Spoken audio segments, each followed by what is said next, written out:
தெளிவுறவே அறிந்திடுதல் தெளிவு பெற மொழிந்திடுதல். சிந்திப்போர்க்கே களிவளர உள்ளத்தில் ஆனந்த கனவு பல காட்டல். கண்ணீர் துளி வர உள் உருக்குதல் இவையாவும் நீ அருளும் பணிகளன்றோ எனும் மகாகவியின் சரஸ்வதி வணக்கத்தை முன்வைத்து கண்ணியத்திற்கும் போற்றுதலுக்கும் உரிய கவிதாலயா நிறுவனத்தை முன்னின்று நடாத்தி கொண்டிருக்கக்கூடிய அன்பு சகோதரி புஷ்பா அவர்களே, அருமை நண்பர் வசந்த் அவர்களே, நான் வியந்து பார்க்கக்கூடிய நடிகரும் இயக்குனருமான ஐயா நாசர் அவர்களே, கரு பழனியப்பன் அவர்களே, வழக்கறிஞர் சுமதி அவர்களே, குழுமி இருக்கக்கூடிய பெருமக்களே வணக்கம். இத்தகைய மேடைகளில் சினிமா தொடர்பான மனிதராக இருந்து வந்து பேசுவது எளிது. எத்தனை விஷயங்கள் இருக்கு அவர்களுக்கு பேசுவதற்கு. வசந்த் அவர்கள் தொலைபேசியில் தொடர்பு கொண்டு நீங்கள் பேச வர வேண்டும் என்று சொன்ன பொழுது நானே தேர்ந்தெடுத்து கொண்ட தலைப்பு ஒரே வசனம் என்பதுதான். அவங்க கிட்ட நான் கேட்டேன், நான் சினிமா தொடர்பான ஆள் இல்லை, நான் ஒரு இலக்கியம் தொடர்பான ஒரு ஆள், என்னை ஏன் பேச அழைக்கிறீர்கள் அப்படின்னு நான் கேட்டேன். அப்போது அவர் சொன்னார், நீங்கள் பேசுகிறது பிடிக்கும், உங்கள் சொல் அழகாக இருக்கும், அதனால தான் உங்களை கூப்பிடுறோன்னு சொன்னாங்க. என் சொல் அழகாக இருக்கும் என்று அவர் அழைத்திருக்கிறார். ஆனால் பாலச்சந்தர் ஐயாவினுடைய திரைப்படங்களில் அவர் பயன்படுத்திய சொற்கள் எவ்வளவு வீரியமாக இருந்தது என்பதனை உங்களோடு சேர்ந்து கொஞ்ச நேரம் சிந்திக்கலாம் அப்படின்னு நினைக்கிறேன். அவருடன் பழகுகின்ற வாய்ப்பெல்லாம் எங்களுக்கு கிடையாது. 2006 என்று நினைக்கிறேன், அவருடைய 80வது பிறந்த நாளை அபுதாபியில் கொண்டாடினார்கள். அவரை பெருமைப்படுத்துவதற்காக நானும் சகோதரி பாரதி பாஸ்கரும் சென்றிருந்தோம். அப்பொழுது தனக்கு பிறந்த ஒரு மகளை எப்படி அவர் கொண்டாடுவாரோ அப்படி அவர் என்னை கொண்டாடியதை ஒரு 3 மணி நேரம் 4 மணி நேரம் அவரோடு இருந்து பழகிய அந்த நாட்கள் தான் எனக்கு பாலச்சந்தர் ஐயா அவர்களுடன் நேரடியான பழக்கம். வேறு எந்த பழக்கமும் இல்லை. அவருடைய திரைப்படங்களில் எப்படிப்பட்ட வசனங்கள் வந்தன அப்படிங்கிற மாதிரி கொஞ்சம் நான் யோசிக்கிறேன். ஆரம்பத்தில் ஒரு ஐஸ் பிரேக்கிங் செஷன் மாதிரி சுஹாசினி அவர்கள் சில வார்த்தைகளை பேசினார். ஒரு தனி மனிதனுக்கு மனதிலே எத்தகைய எழுச்சியை தான் சார்ந்திருக்கக்கூடிய துறை சார்ந்த பெரியவர்கள் கொடுத்திருக்கிறார்கள் அப்படிங்கிறத அவங்க வார்த்தைகளை சொல்லிட்டு போயிட்டாங்க. நான் அவர்களையே பார்த்து கொண்டிருந்தேன். இந்த மாதிரி ஒரு நிழல் கிடைத்தால் எல்லோரும் ஜொலிக்கக்கூடிய வாய்ப்பு இருக்கும். அதில் சுஹாசினி ஒரு உதாரணம் என்று நினைத்து கொண்டேன். எனக்கு சொற்களின் தொடர்பாக வேறு விதமான புரிதல் உண்டு. நான் சொல்ல வேற விதமாக பார்க்குறேன். சாதாரணமான சொல் தான், கருத்து ஏற்றினால்தான் அது மந்திரம். சாதாரணமான கயிறு, கருத்து ஏற்றினால் தாலி. சாதாரணமான சாப்பாடு தான், கருத்து ஏற்றினால் பிரசாதம். கருத்து ஏற்றப்படக்கூடிய அந்த சொற்கள் எனக்கு பல நேரங்களில் திரைப்படங்களில் மிக முக்கியமாக பெண்களுக்கு எதிரான வன்முறைகள், அந்த வன்முறைகளை அந்த பெண்கள் எப்படி எதிர்கொள்கிறார்கள் அப்படிங்கிற ஒரு தேடல் எப்பவுமே உண்டு. கருத்தியல் ரீதியான வன்முறைகளால் தொடர்ந்து பாதிக்கப்படுகின்ற ஒரு சமூகமாகத்தான் பெண்களுடைய சமூகம் இருக்கு. அந்த வன்முறைக்கு எதிரான ஏதேனும் ஒரு வார்த்தையே அவர்கள் பயன்படுத்தினாலோ அல்லது ஆயுதத்தை பயன்படுத்தினாலோ அதுவும் ஒரு வன்முறையாக மாறக்கூடிய அபாயம்தான். அதனாலேயே பெண்கள் அந்த வன்முறை ஆயுதத்தை கையில் எடுக்காமல் வன்முறையை மட்டும் அனுபவித்து போயிடுறாங்க. நான் இந்த இடத்தில் நின்று சொல்கிறேன், கே பாலச்சந்தர் அவர்கள் தான் வடிவமைத்த கதாபாத்திரங்கள் வன்முறைக்கு உட்படுத்தப்படும் பொழுது அவர்கள் வெளிப்பட்ட விதத்தில் அவர்கள் எடுத்துக்கொண்ட ஆயுதம் அது கால காலத்திற்கும் பெண்களினுடைய சுயமரியாதையை முன்னிறுத்தக்கூடிய ஒரு ஆயுதமாக இருந்திருக்கிறது என்ற காரணத்தினால் நன்றி உணர்வோடு இந்த மேடையில் அவரை பற்றிய சொல் குறித்து பேசுவதற்காக நின்று கொண்டிருக்கிறேன். சொல் எப்படி இருக்கணும்னா, சூடாக இருக்கணும், வேகமாக இருக்கணும். அந்த சொல்லுக்கு நிகரான வேறு ஒரு சொல் சொன்னால் அந்த சூழலில் அது எடுபடாது என்கின்ற அளவிற்கு ஒரு தேர்ந்த சொல் சொல்ல வேண்டும். இப்போ நான் வந்து இலக்கியம் சார்ந்து சிந்திக்கிறேன். கம்ப ராமாயணத்தில் ராமன் அம்பு எடுத்து ஒரு அரைக்கு மேலே விடுறான். அது ஒரு கன்னி போர். அப்போதான் அவன் ஸ்டார்ட் பண்ணுறான். அதுக்கு முன்னால் அவன் அம்பு விட்டது இல்லை பொது போர்க்களத்தில். அப்படி எடுத்து அம்பு விட்டான் அப்படிங்கிறத கம்பன் எப்படி வேண்டுமானாலும் சொல்லியிருக்கலாம். கம்பனுக்கு வந்து சொல்லுக்கு பஞ்சம் இல்லை, எப்படி வேண்டுமானாலும் சொல்லியிருக்கலாம். ஆனால் கம்பன் அந்த அம்பை குறித்து சொல்லுவதற்கு அவன் பயன்படுத்தி கொண்டது எதை என்றால் சொல்லை. சொல் ஒக்கும் கடிய வேக சுடு சரம் என்று பேசினான். சொல் மாதிரி சூடா வேகமா அப்படி போச்சா அந்த அம்பு. சொல் அப்படிங்கிற ஒரு விஷயத்தை கம்பன் பயன்படுத்தி கொண்டே இருக்கின்ற பொழுது நான் அவனை இன்னும் வாசிக்கிறேன். வாலி இறந்து கிடக்கின்ற பொழுது வாலியினுடைய மேலே பட்ட அந்த ராம அவன் வந்து நம்பவே இல்லை. அவன் எடுத்து பார்த்த பொழுது அவன் ஒன்று சொன்னான், இது அம்பு அல்ல, யாரோ கோபமாக, யாரோ முனிவர்கள் கோபமாக பேசிய சொல் என்று பேசுகிறான். சொல் என்பது சூடாக இருக்கும், சொல் என்பது உயிரை தாக்கும், சொல் என்பது ஒருவரை இல்லாமல் ஆக்கும். அறம் சொல்லுகின்ற சொல்லை பாலச்சந்தர் அவர்கள் முடிந்த மட்டும் தன்னுடைய பாத்திரங்களை வெளிப்படுத்துகின்ற பொழுது பேசியிருக்கு. சுஹாசினி அம்மா நடித்த மனதில் உறுதி வேண்டும்ன்ற ஒரு படம், அதில் ஒரு டயலாக் வரும். இப்போதான் நானும் சுமதியும் டிஸ்கஸ் பண்ணோம். அந்த காதலன் வருவான், என்ன அந்த ஆளுக்கு கிட்னி தர புரியாம இரக்கத்தாலா அல்லது உன்னுடைய பழைய கணவன்றதுக்காகவா? ஒரு பொண்ணு எப்படிங்க பிஹேவ் பண்ண முடியும்? இந்த ஆன்சர் எப்படிங்க சொல்லணும்? நான் யோசிக்கிறேன், எப்பவுமே பெண்களை கார்னர் பண்ற அந்த இடத்துல அவ ஒன்று அழறா, இல்லை ஏதோ ஒன்று அவ தன்னைத்தானே இழந்து சப்மிட் ஆகிறா, தோக்குறா. ரெண்டுமே இல்லாமல் அந்த பொண்ணு சொல்லுவா, என்ன உன் புருஷனுக்கு கிட்னி கொடுக்குற இறக்கத்தாலா இல்லை பழைய புருஷன் அப்படிங்கிறதுனால? ரெண்டும் தான். இவ்வளோதாங்க பதில், ரெண்டும் தான். கடைசியாக அவன் வருவான். எனக்கு அங்கே தான், அதாவது வாணியம்பாடியில் செருப்பு தைக்கிற கடை நிறைய இருக்கான். அது எல்லா செருப்பையும் எடுத்து ஒத்த செருப்பு ஆக்கி ஒரு அடித்தா எப்படி இருக்குமோ அப்படி இருக்குது ஒரு டைலாக். ரொம்ப பிடிக்குங்க எனக்கு இந்த மாதிரி பெண்கள் இப்படி டைலாக் பேச ரொம்ப பிடிக்கும். அவருக்கு 2 கிட்னி தந்த எனக்கு இதயத்தை தரலாம்ல, அந்த அம்மா சொல்லும் பாருங்களேன். அந்த அம்மா இல்லை, இந்த ஆளு சொல்வார். என்ன சொல்வார் தெரியுமா? கிட்னி 2 இருந்துச்சு, தந்துட்டேன். இங்கே தாங்க நான் அவ்வளோ சந்தோஷப்படுகிறேன். ஒரு பெண் முழுமையாக வெளிப்படுகின்ற வினாடிகள்.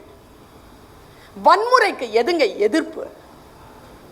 ஒரு புன்னகை போதும் தெரியுமா? நான் வெர்பல் கம்யூனிகேஷன்ல பாலச்சந்தர் அவர்களை அடிச்சுக்கவே முடியாது. ஏன் அவர்களை நாம் கொண்டாட வேண்டும் தெரியுமா?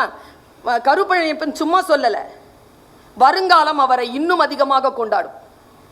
என்ன காரணம் என்றால், வருங்காலம் அல்ல, இன்னும் பல ஆண்டுகளுக்கான பெண்களுக்கான, குழந்தைகளுக்கான, முதியவர்களுக்கான, ஆண் பெண் பாலியல் சிக்கல்களுக்கான தீர்வை கண்டுபிடிச்சு வச்சுட்டு போயிருக்கான் மனுஷன். இப்போ நமக்கு புரியாது, வருங்காலத்தில் அதை புரிந்து கொண்டு மக்கள் கொண்டாட தொடங்குவார்கள். நான் ரொம்ப யோசிச்சு பார்க்குறேன். எனக்கு வந்து எப்பவுமே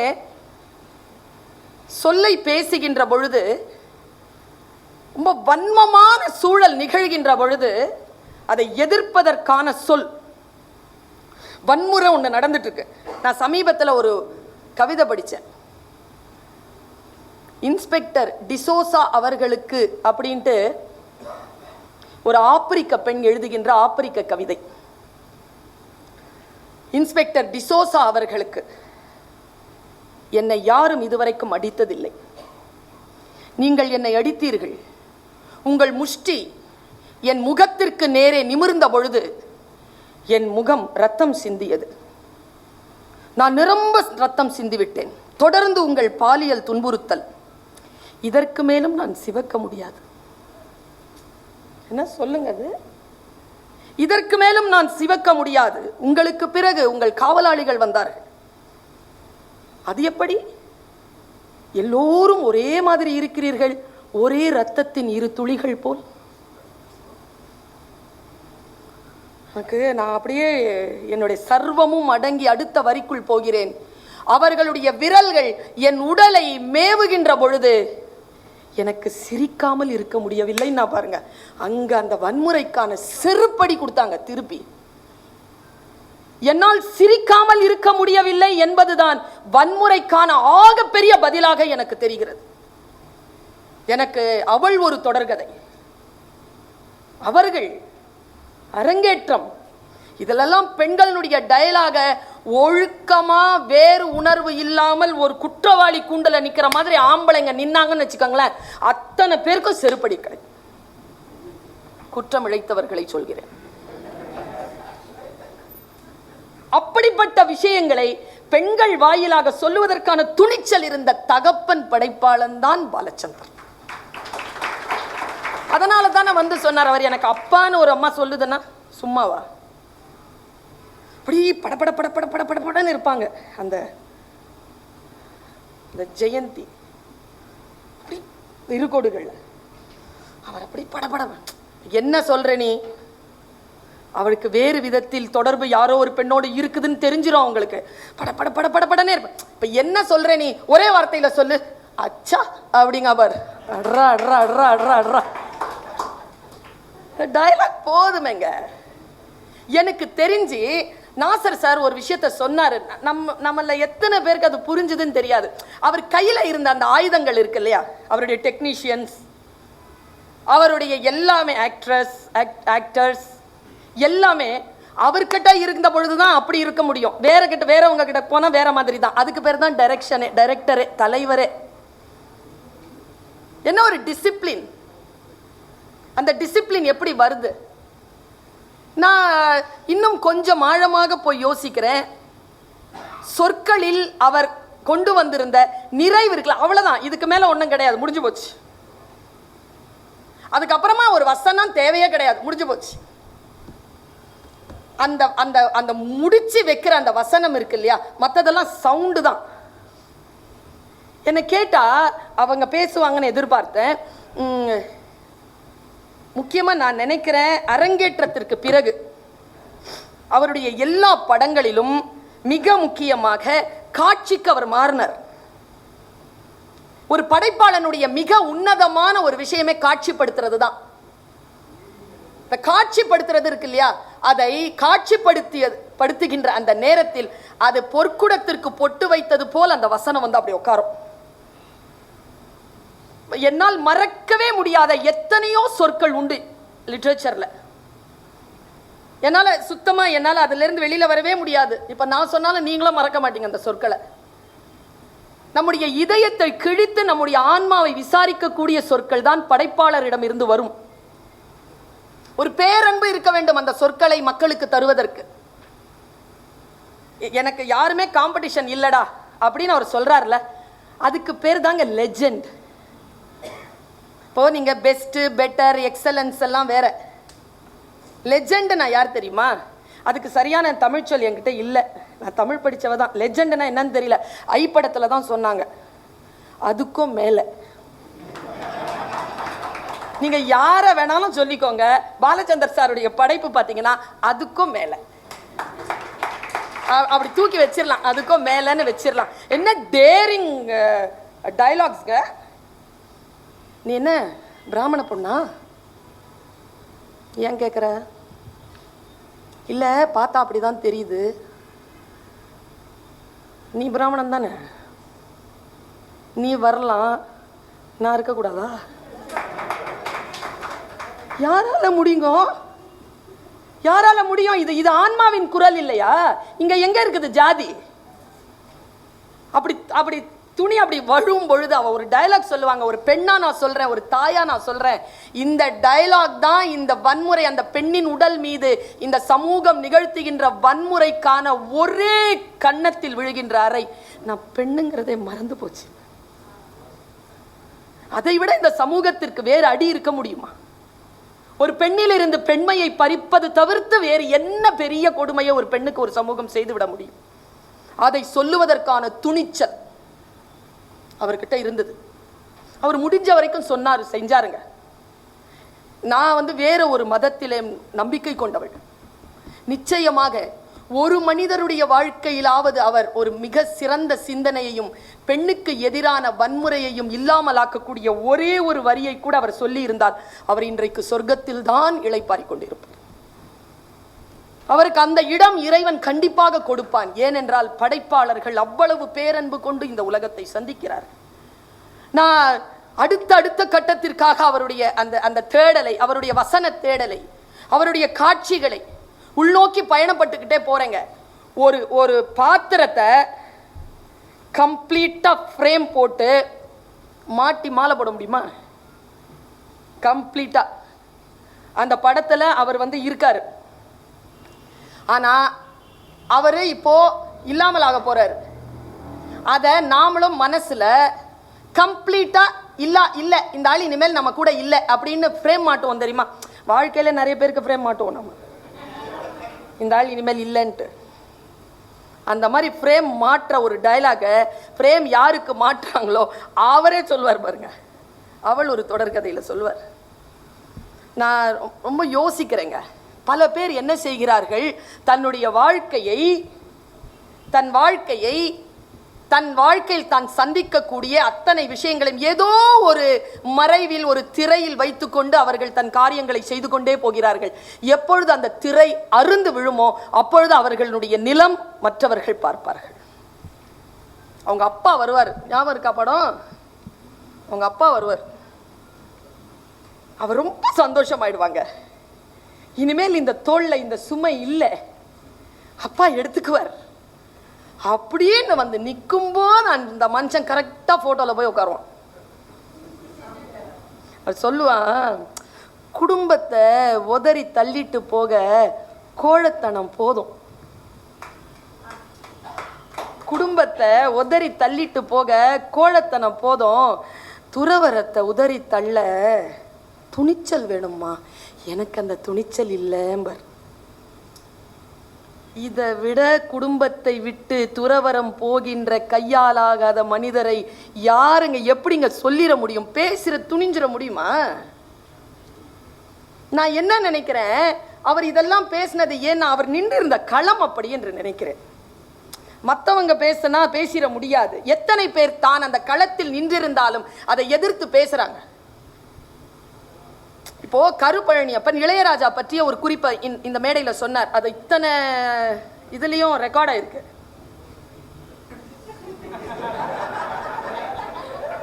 இல்ல அந்த துணிச்சல் எப்படிங்க வருது? ஆனா அதே பாருங்க, நாசர் சார் எவ்வளவு தேர்ந்த ஒரு அரசியல் நிலையில் ஒவ்வொரு வார்த்தையையும் தேர்ந்தெடுத்து பேசினா கவனிச்சோமா இல்லையா? நாம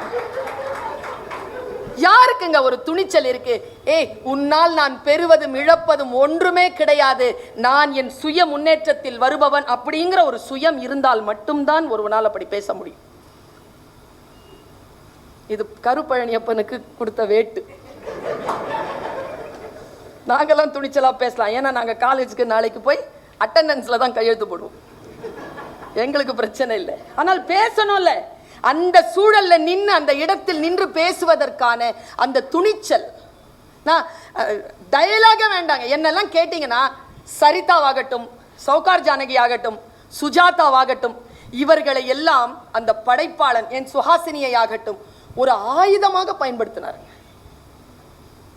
மற்றவர்களுக்கு போக பொருளாக பெண்களை பயன்படுத்துகின்ற இயக்குனர்களுக்கு மத்தியில் பெண்களை ஆயுதமாக்கி பயன்படுத்திய உன்னதமான சிகரம் கே. பாலச்சந்திரன். அவரால் அப்படி முடிந்தது. அதற்காக ஒரு பெண்ணாக நின்று அவருக்கு நான் நன்றி சொல்லுகிறேன். அந்த வார்த்தைகள், அவர் பேசிய வார்த்தைகள் எனக்கு கேட்டீங்கன்னா, இப்போ ஸ்ரீதர் சார் இருந்தாரு. இப்போ இவங்களுக்கெல்லாம் என்ன பிரச்சனை தெரியுமா? இந்த மாதிரியான நியூ, இப்போ சரண் சார் இருக்கிறாரு, ரவி சார் இருக்கிறாரு, கருப்பழனியப்பன், இவங்களுக்கெல்லாம் யாருங்க காம்படிஷனு? ஒருத்தருக்கு இன்னொருத்தர் காம்படிஷனே இல்லை, அவன் ஜெயிச்சாகணும். முதல்ல அப்படி இல்லைங்க. ஒருத்தருக்கு இன்னொரு, ஸ்ரீதருக்கு பீம் சிங்கெல்லாம் சிம்ம சொப்பனம் பாலச்சந்தர், பாலச்சந்தருடைய என்ட்ரி அப்படி போய்கிட்டு இருக்கும்போது பாரதி ராஜா ஒரு பெரிய ஒரு எதிரில் கடை போட்டவர்னு அவரே சொன்னார். பாரதி ராஜாவுக்கு சிம்ம சொப்பனமா வந்து சேர்ந்தது மணிரத்னம், மணிரத்னுக்கு சிம்ம சொப்பனமா வந்து சேர்ந்தது பாலா. பாலாக்கு யாருமே காம்படிஷன் கிடையாது. அவங்களுக்கு காம்படிஷன். யாரெல்லாம் சொத்து சம்பாரிச்சுக்கிறாங்களோ அதெல்லாம் நல்ல படம். ஆனால் வரலாறு எத்தனை பேரை நினைவில் வைத்துக் கொள்ளும் என்று எனக்கு தெரியாது. கே பாலச்சந்தர் அவர்களுடைய அத்தனை படங்கள், அவருடைய நூல்வேலி, அவருடைய புன்னகை, அவருடைய காவிய தலைவி, அவருடைய இருகோடுகள், அவருடைய மனதில் உறுதி வேண்டும், நிஜம், அவருக்கு பிடிச்ச படம், இந்த மாதிரி எத்தனையோ படங்களை அவரவர்கள் மனதில். எனக்கு ரொம்ப பிடிச்சமான படம் பாமா விஜயம், எவர் கிரீன். ஒரு சின்ன சின்ன டயலாக்ஸ், ஒரு சின்ன சின்ன அசைவுகள். இப்போ நான் வந்து இந்த சொல்லை ஏன் இவ்வளவு ருசித்து அந்த காட்சிகளை சொல்லுகிறேன் என்றால், எனக்கு லிட்ரேச்சர் தான் life. My discipline is literature. நான் சொற்களில் மயங்குவேன், நான் காட்சிகளில் மயங்குவேன். எனக்கு இவர்கள் மீது நன்றி என்ன தெரியுமா? வெறும் படித்தால் கனவிலே மட்டும் விரியக்கூடிய காட்சிகளோடு இருக்கக்கூடிய என்னை போன்றோருக்கு காட்சிப்படுத்தி அந்த கவிதைகளை தருகிறேன். அதுதான் இவர்களுடைய பெரும் பேரு. நான் ஒரு கவிதையை, ஒரு காட்சியை சொல்றேன், மனதை ஆழமாக பாதிக்கக்கூடிய காட்சி. பெருமழை இரவு, ஒரு கவிதை. பெருமழை இரவு, படுக்கையில் நான். பெயரன் கேட்டான், தாத்தா காக்கா எங்கே தூங்கும்? குழந்தை கவிதைங்க. இது என்னால் மறக்கவே முடியாதுங்க. இந்த கவிதையை, இந்த காட்சியை மறக்க முடியாது என்னால. சிவகாசி தீப்பெட்டியை திறந்து பார்த்தேன். ஐயோ, எத்தனை பிஞ்சு விரல்கள்.